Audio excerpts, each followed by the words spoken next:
Hi, welcome to the Fantasy Review and my review of Gardens of the Moon. So this was a tricky review for me because I thought the book was really very flawed. Many people like it and it does get good reviews, but I had real problems even getting through it.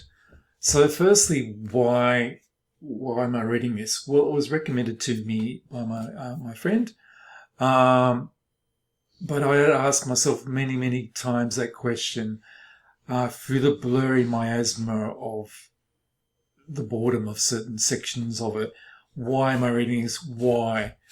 Anyway, it was recommended to me, as I said, and I bought the first one and the second one, hoping to get through the series. I'd heard a lot of good about it. Apart from that, I heard it was based on a Dungeons & Dragons campaign, which I thought was interesting, and I played Dungeons & Dragons, so that piqued my interest as well.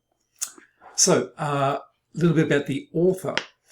The author is Steven Erikson. His real name is Steve Rune London. Though he's lived in the UK, he's mainly lived in Canada. Erikson's a trained anthropologist and archaeologist. He'd been published since 1991. He had 3 novellas and a novel out before the Malazan series. This is the first of the Malazan series. There's 10 in the series. And he's written 30 novels and novellas, received various writing awards. Okay, on to the plot. So the plot in this story is complex. Mostly the story deals with military campaigns by the Malazan Empire to conquest the continent of Genebacus. I have no idea if I'm pronouncing those correctly. A lot of the focus is on a unit within the 2nd Division of the Malazan Army called the Bridge Burners. That is what's left of them. There's 39 left of them out of 1,400. Most of them were killed in a siege of the city of Pale. So the book then focuses on the conquest of the city and the Bridge Burners' involvement in that, conquest of a new city, the free city Daruhistan, and the infiltration of that city in preparation for it being taken over. The problem with the plot is for most of the story, it doesn't really go anywhere. A lot of the book is detail about campaign life, very sort of minutiae, and interspersed with the constant introduction of new characters. So for me, the plot was one of the big problems of the story. A lot of the book felt like an introduction to the world, laying the basis for the whole series with not much actually happening in this particular book. You learn a lot about the campaigns, the units, the background, but the adventure doesn't really take off, only towards the end. So for me, the pacing is really uneven. Overall, the plot is really complex and unfortunately really quite slow.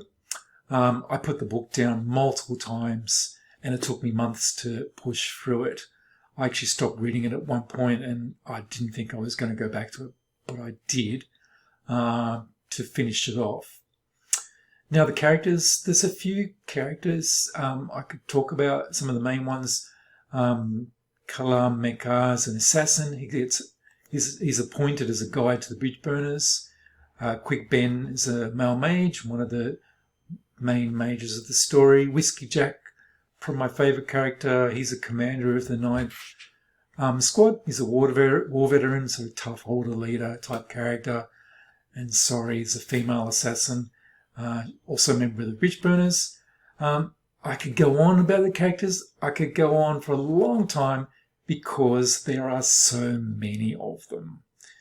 There are 2 problems with, apart from the plot and the pacing not being great, another problem is that so many characters introduced, just too many.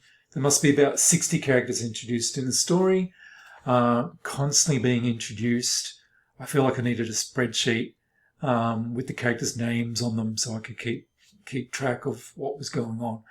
The second problem is because connected with that, because there's so many characters, the depth of each character isn't very much. So you're really not getting to learn about the character's backstory or what they feel about anything.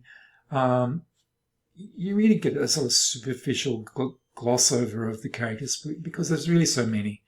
That said, considering that Erikson does a good job of making the individual, making them stand out, I don't know why he needed to introduce so many if he could have got by without doing that.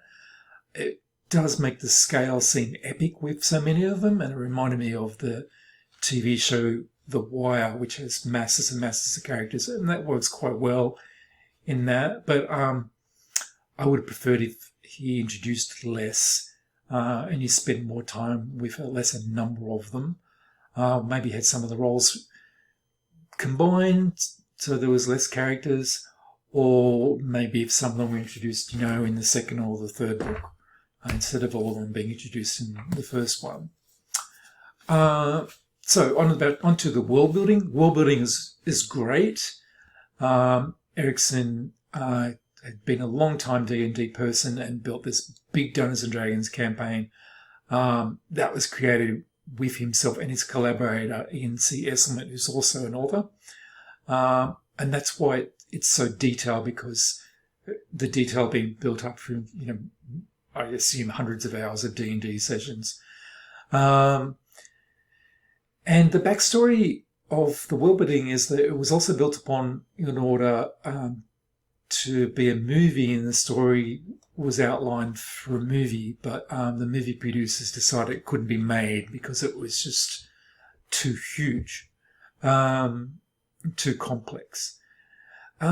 Quick discussion of the magic system. It's a soft magic system. It's not a hard sort of scientific, well-explained magic system. That bothers some people, that it's not really well explained. They just sort of do it. It didn't really bother me. In fact, I didn't even think about it.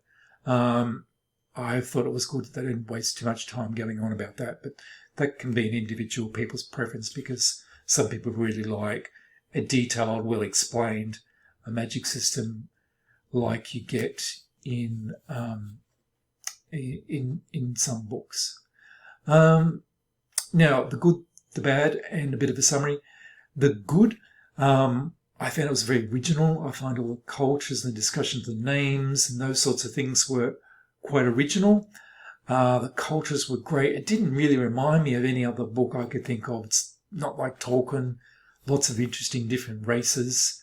It's almost like reading about an ancient culture that you found a book about in the library. You could almost think that they're real cultures. So that was great. And I think a lot of that comes through Erikson's background as an archaeologist and anthropologist. Very original and very detailed. Overall, a very epic story. It's grand. There's flashbacks to previous events, past battles, discussions of different races, cultural things, societies, huge sweeping scale. It's all very impressive, and I love that about it. The bad, as I said, just too many characters, way too many to care about, and I felt it dragged the story down. I'm a character-driven guy, so I need to have detailed characters with backstories that I can get into and relate to. Other people may not care about that, but I did. And then, of course, the pacing, it's just too slow. It's like a detailed diary of a campaign. 650 pages.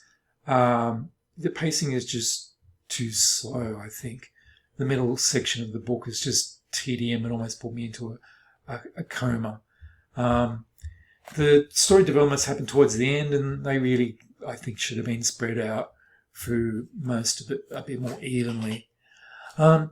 So, in summary, it's a bit hard to score this because parts of it are really good, but overall, I found it's flawed. What's the use of having a good book if you have problems even getting through it? So it is really flawed for me, but I do respect aspects of it, and I'm going to give it 3 out of 5 stars. And I will give the second one a go, because if all the foundation has been laid for the first one, then maybe the second one will be a better read. So that's my review for Gardens of the Moon by Steven Erikson from the Fantasy Review.